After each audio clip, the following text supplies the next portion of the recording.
Definisi bullying menurut Kementerian Pemberdayaan Perempuan dan Perlindungan Anak RI merupakan segala bentuk penindasan atau kekerasan yang dilakukan dengan sengaja oleh satu orang atau sekelompok orang yang lebih kuat atau berkuasa terhadap orang lain dengan tujuan untuk menyakiti dan dilakukan secara terus-menerus. Adapun pihak-pihak yang terlibat dalam perilaku bullying dapat dibagi menjadi 4, yaitu yang pertama, bullies atau pelaku bullying, yaitu seseorang yang secara fisik atau emosional melukai orang lain secara berulang-ulang. Pelaku bullying biasanya bersifat agresif baik secara verbal maupun fisikal, ingin populer, sering membuat onar, mencari-cari kesalahan orang lain, pendendam, iri hati, hidup berkelompok, dan menguasai kehidupan sosial di lingkungannya.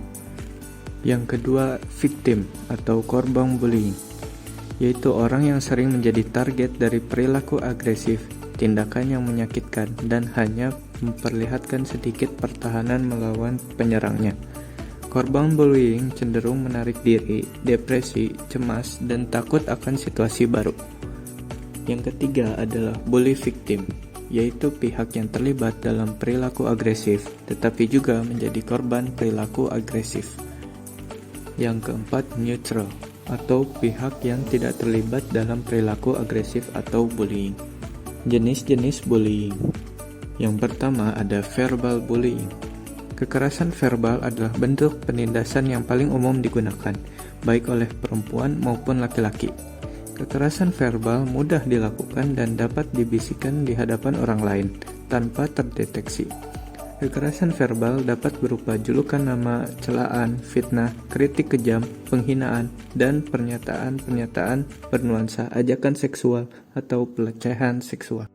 Yang kedua, physical bullying. Penindasan fisik merupakan jenis bullying yang paling tampak dan paling dapat diidentifikasi di antara bentuk-bentuk penindasan lainnya.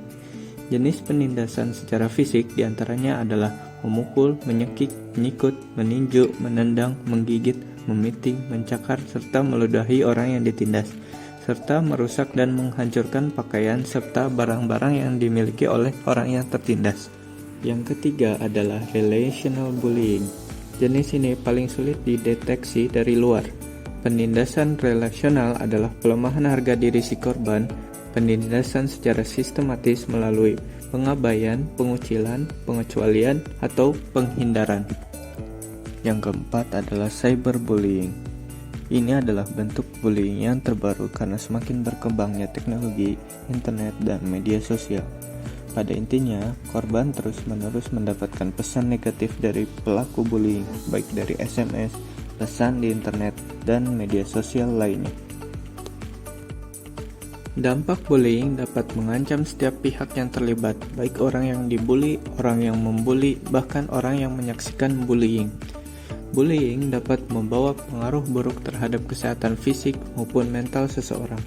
Pada kasus yang berat, bullying dapat menjadi pemicu tindakan yang fatal seperti bunuh diri dan sebagainya.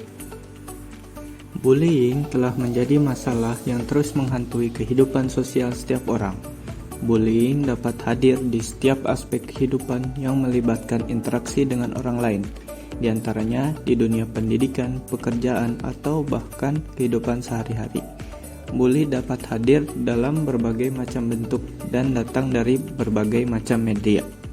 Sebagai negara yang menganut Pancasila sebagai dasar negara, bully tentu telah melanggar nilai-nilai dari Pancasila.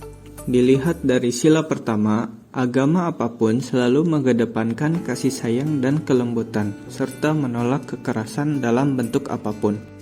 Dari sila kedua, bully adalah tindakan yang tidak menunjukkan kemanusiaan yang adil dan beradab sama sekali. Merujuk sila ketiga, bully malah memecah belah sesama bangsa Indonesia yang seharusnya menjunjung tinggi persatuan dan kesatuan.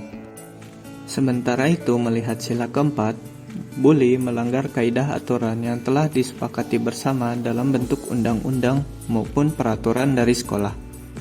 Lalu yang terakhir, mengamati sila kelima, bully menyalahi keadilan sosial yang sama dari setiap orang. Dari hal-hal yang telah tersampaikan, menyimpulkan bahwa bullying merupakan tindakan yang kejam dan keji, juga adalah tindakan yang melanggar nilai-nilai Pancasila. Oleh karena itu, kita harus mencegah dan menghindar dari tindakan-tindakan bullying. Stop bullying.